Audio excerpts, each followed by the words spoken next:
CBSE का जो best of 5 rule है थोड़ा सा ट्रिकी है। आपको एडवांटेज भी है और डिसएडवांटेज भी है। सीबीएसई के मार्कशीट में परसेंटेज नहीं होता है। यहाँ पे सीबीएसई आपका स्टैंड नहीं लेने वाला। तो आप में से बहुत सारे बच्चे कंफ्यूज है कि बेस्ट ऑफ 5 रूल क्या होता है और क्या मैम इसका मतलब ये है कि मैं कोई भी सब्जेक्ट को स्किप कर दूं और दूसरे सारे सब्जेक्ट्स को एकदम अच्छी तरीके से करूं तो क्या मेरे परसेंटेज 90 प्लस या 95 अबव आ जाएंगे? The answer is no. CBSE का जो बेस्ट ऑफ 5 रूल है थोड़ा सा ट्रिकी है और इसको जानने के लिए ना आपको वीडियो को पूरा देखना पड़ेगा। तो जल्दी से वीडियो को 1.5x पे लगा दीजिए। दिस इज कृषि मैम, स्वागत करते हैं आप सभी का इस चैनल पे।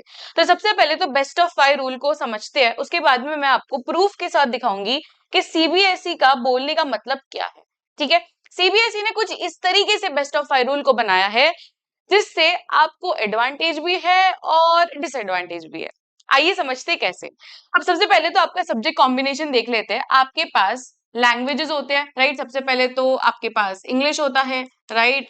उसके बाद में आपका सेकंड लैंग्वेज, देखो फर्स्ट लैंग्वेज हमारा इंग्लिश है। जो भी बच्चे इंग्लिश मीडियम से बिलोंग करते हैं उनका first language will be English. जो बच्चे मराठी मीडियम या हिंदी मीडियम या जो भी मीडियम से बिलोंग करते हैं उनका वो फर्स्ट लैंग्वेज हो जाएगा। जैसे कि मराठी मीडियम से हो तो Marathi will be your first language, Hindi medium से तो Hindi will be your first language.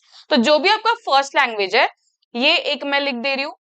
यहाँ पे मैं कंसीडर कर रही हूँ कि इंग्लिश मीडियम के बच्चे ज्यादा है तो मैं यहाँ पे सिनेरियोस इंग्लिश मीडियम का दे रही हूँ। तो English is your first language. उसके बाद में आप चूज या तो हिंदी कर रहे हो या दूसरा कोई भी आपका लैंग्वेज जो भी है वो आपका सेकेंड लैंग्वेज बन जाता है, राइट। उसके बाद में आपके मेन सब्जेक्ट्स जैसे कि साइंस है, फिर उसके बाद में मैथ्स है, उसके बाद में एसएसटी है, right. And one more subject you choose, that is इधर कंप्यूटर साइंस या आईटी या जो भी आपका सब्जेक्ट है, ठीक है। तो एक और आप एडिशनल सब्जेक्ट ले लेते हो, मान लेते हैं आप आईटी ले रहे हो, ओके। तो ये सब सब्जेक्ट्स है बच्चे के। अब उसमें से बच्चे को आए कम मार्क्स इन वन सब्जेक्ट, मान लेते हैं उसके मैथ्स में ना कम मार्क्स है, उसके मार्क्स कम आए, यहाँ पे मान लेते हैं उसके 76 मार्क्स है और दूसरे सब में उसके 90 प्लस आए। सब में उसके 90 प्लस आए, इसमें बेचारे का 76 मार्क्स या ऐसा कम मार्क्स आ गया। तो वो बच्चा क्या चाहेगा कि यार मेरे जो बेस्ट परसेंटेज या बेस्ट मार्क्स है जिसमें वो मैं ले लूं और मेरा बेस्ट ऑफ 5 परसेंटेज निकाल लूं। नहीं, सीबीएसई यहाँ पे ट्विस्ट लाता है कि ऐसा आप नहीं कर सकते बेटा। आपका जो फर्स्ट लैंग्वेज होगा, that is in case of English medium students first language is English. So ये जो है ये मैंडेटरी सब्जेक्ट है। अगर इसमें बच्चे को आते हैं 65, ठीक है, मान लेते हैं इसको 65 आए, तो ये क्या चाहेगा कि यार मेरा लीस्ट जो है ये इंग्लिश में, तो क्यों ना मैं इंग्लिश को थोड़ा सा हटा दूं। मैथ्स में तो भी चल जाएगा, 76 आए, पर सबसे वर्स्ट मार्क्स आए हैं मेरे 65, that is in case of English. तो वो बच्चा तो यही चाहेगा कि यार इंग्लिश को मैं हटा दूं, पर नहीं, सीबीएसई क्या बोल रही है, फर्स्ट लैंग्वेज जो है आपका वो मैंडेटरी है। तो यहाँ पे इंग्लिश में भले आपके 65 आए हो ये कंसिडर किए जाएंगे इन योर बेस्ट ऑफ 5। तो फर्स्ट लैंग्वेज मैंडेटरी ही होता है। उसके बाद में ये जो 3 सब्जेक्ट्स है उसमें आपको सिर्फ चॉइस मिलती है, ठीक है। कभी कभी ये सेकेंड लैंग्वेज में भी चॉइस मिल जाती है।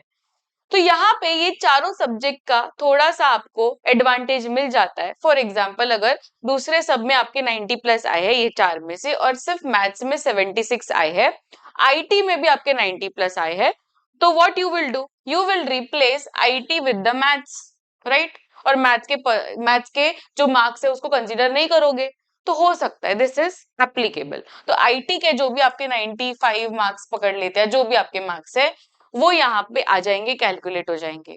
और फिर उसके बाद में जो आपका परसेंटेज आता है वो आप बोल सकते हो अपने रिश्तेदार को, अपने फ्रेंड्स को, या कहीं पे भी आपको जो भी बोलना है वो बोल सकते हो। तो क्या मैम इसका मतलब ये है कि आगे जाके स्ट्रीम सिलेक्शन में या अगर जॉब इंटरव्यू में या कहीं पे भी मैं जो भी दूसरा कोर्स कर रही हूँ या कर रहा हूँ उसमें क्या एप्लीकेबल है, कि उसमें भी सीबीएसई के ऑफिशियल अथॉरिटी से मुझे परसेंटेज डिक्लेयर होगा? क्योंकि CBSE never gives you percentage, right. अगर आप मार्कशीट देखते हो तो सिर्फ आपको सब्जेक्ट के आगे मार्क्स दिया जाता है, कभी भी परसेंटेज नहीं दिए जाते हैं मार्कशीट में। दूसरे सारे बोर्ड में परसेंटेज भी होते हैं मार्कशीट में, जैसे कि महाराष्ट्र बोर्ड में परसेंटेज होते हैं मार्कशीट में, पर सीबीएसई के मार्कशीट में परसेंटेज नहीं होते, परसेंटेज खुद कैलकुलेट करना होता है, राइट। तो अगर आप बेस्ट ऑफ 5 रूल से करते हो परसेंटेज, तो आप अपने परसेंटेज इस तरीके से कर सकते हो, ठीक है, अकॉर्डिंग टू सीबीएसई। बट अगर आप स्ट्रीम सिलेक्शन करने जाते हो या कोई दूसरे कोर्स में जाते हो, तो सीबीएसई क्लियरली बोलता है, ठीक है, सीबीएसई ने यहाँ पे बहुत सेफली प्ले किया है।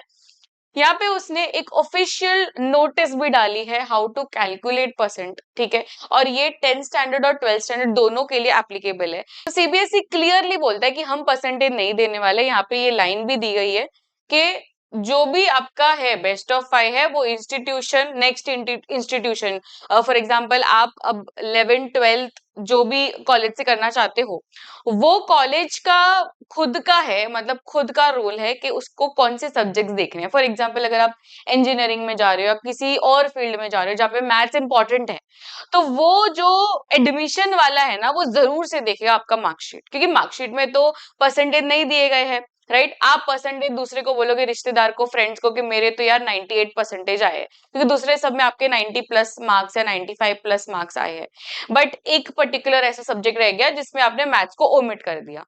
बट मार्कशीट में तो ऐसा सब नहीं लिखा है ना कि आपने मैथ्स को ओमिट किया या आपने इसको नहीं डाला है इन द परसेंटेज, राइट। तो जब भी आप एडमिशन लेने जाओगे, तो वो जो बंदा है वो तो यही देखेगा कि इसके मार्क्स तो बहुत कम है मैथ्स में।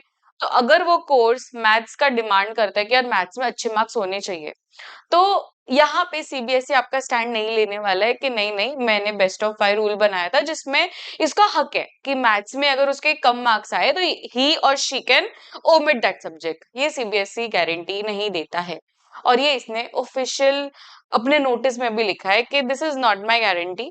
ये आप लोग को देखना है, ठीक है। आप लोग जो भी आगे के कोर्स कर रहे हो या स्ट्रीम सिलेक्शन कर रहे हो, जो भी चीज कर रहे हो आगे, जॉब इंटरव्यू जो भी है, वो मेरा लुकआउट नहीं है, सीबीएसई का लुकआउट नहीं है, क्लियरली।